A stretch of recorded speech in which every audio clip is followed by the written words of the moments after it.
గారు మొహమాటంతో రామానాయుడు గారికి ఓట్లు లేకన్నా. రామానాయుడు గారు మొహమాటం ఉన్న నాగబాబు గారు ఉన్నారు.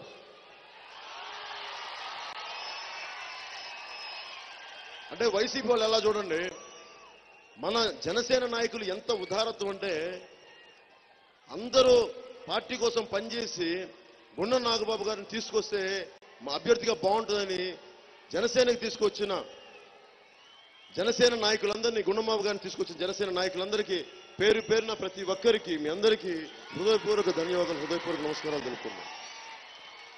అంటే నాయకులు అంటే ఇలా ఉండాలి. మనకంటే బెటర్ ఎవరున్నారు? పాలకులు సేవ చేయడం గుండం నాగబాబు గారు.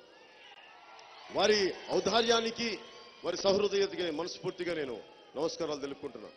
మీరు ఆలోచించండి అమ్మా, పెద్దలు ఉన్నారు, పుర ప్రముఖులు ఉన్నారు, అందరూ ఆలోచించండి, సరైన నిర్ణయం తీసుకోండి.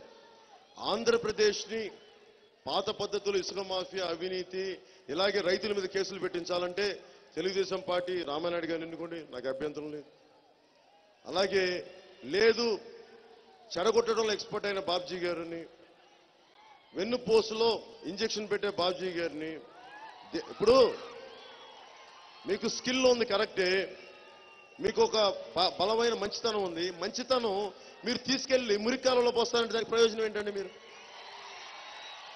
వైసీపీ లాంటి మీ మంచితనం తీసుకుపోయి వైసీపీ మురుక్కాలలో కలుపుతారంటే ఏం చేస్తామండి? మిమ్మల్ని తాగడానికి పనికిరావు నీళ్లు, మీ మంచితనం పనిచేయదు. అందుకని ఇలా కాకుండా ఈయన్ని వాడుకొని వదిలేశారు. గుండం నాగబాబు గారు ఉన్నారు, ఈయనకి నేను ఎందుకు అండగా నిలబడ్డానంటే ఈ సమాజంలో ఇంకా మంచితనం ఉందని చెప్పడానికి నేను వారికి అండగా నిలబడ్డాను. అలాగే ఆయన పేరు కూడా నాగబాబే కాదు, మేము అందరం నాగేంద్ర బాబు అంటాం, కానీ మేము నాగబాబు అని పిలుచుకుంటాం.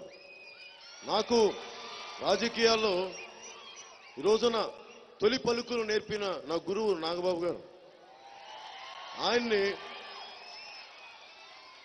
చాలా కాలం రాజకీయాలకి దూరంగా ఉంటే నేనే ప్రత్యేకమైన పరిస్థితుల్లో ఆయన అడిగాను, మీరు చేస్తారా నర్సాపురం పార్లమెంట్ కంటే సహృదయతోటి ఒప్పుకున్నందుకు నాగబాబు గారి ధన్యవాదాలు తెలుపుకుంటూ ఆయనని నర్సాపురం పార్లమెంటుకి అభ్యర్థిగా గెలిపించవలసిన మనస్ఫూర్తిగా కోరుకుంటున్నాను.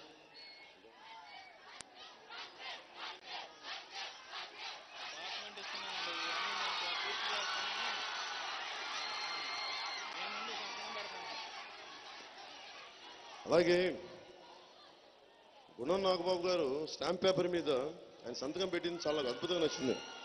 పాలకొల్లు అసెంబ్లీ నియోజకవర్గ ప్రజలకు రాసిస్తున్న హామీ పత్రం అని. అంటే నీటి సమస్యకి కానీ, విద్యాసరం పైప్ లైన్ నుంచి నీళ్లు తీసుకురావడం దగ్గర నుంచి వైద్య సేవలు, బ్లడ్ బ్యాంక్ కానీ, పాలకొల్లు ప్రభుత్వ ఆసుపత్రిని 100 పడకల ఆసుపత్రిగా తీర్చిదిద్దటం, అలాగే డంపింగ్ యార్డ్ కానీ, డ్రైనేజ్ వ్యవస్థ కానీ, ఆక్వా రైతుల సాగుకి ప్రత్యేక రాయితాలు కానీ, ఇవన్నీ కులాల వారీగా కార్పొరేషన్ కానీ ఇవన్నీ సంతకం పెట్టిస్తా ఉన్నారు.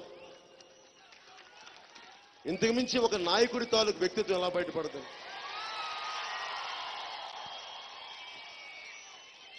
వారికి మనస్ఫూర్తిగా అండదండలుగా ఉండాలి. మీరు ఆలోచించి ఓటేయండి. ఏ లేదమ్మా, మీరు ఒక బిడ్డ ఉంది, స్కూల్లో పాప ఉంది, అక్కడ నేను నా బిడ్డల కోసం అయితే నేను నా కొడుకు బర్త్డే నేను ఫోన్ కూడా చేయలేకపోయాను. నేను అంతా నేను పనిలో ఉండిపోయాను. కానీ నా బిడ్డల భవిష్యత్తు చూసుకుంటే నేను మామూలు తండ్రిని, కానీ అందరి బిడ్డల భవిష్యత్తును బాగుండాలనుకున్నాను కాబట్టి నేను జనసేన పార్టీ స్థాపించాను. నేను బిడ్డల భవిష్యత్తు కోసం వచ్చినవాడిని. మీ భవిష్యత్తే కాదు, అక్కడ నా బిడ్డల బంగారు భవిష్యత్తు కూడా ఆలోచించి ఆచితూచి మాట్లాడతాను. మీ అందరూ జనసేనని ఆలోచించి ఆశీర్వదించాలి మనస్ఫూర్తిగా కోరుకుంటూ పాలకొల్లు పుర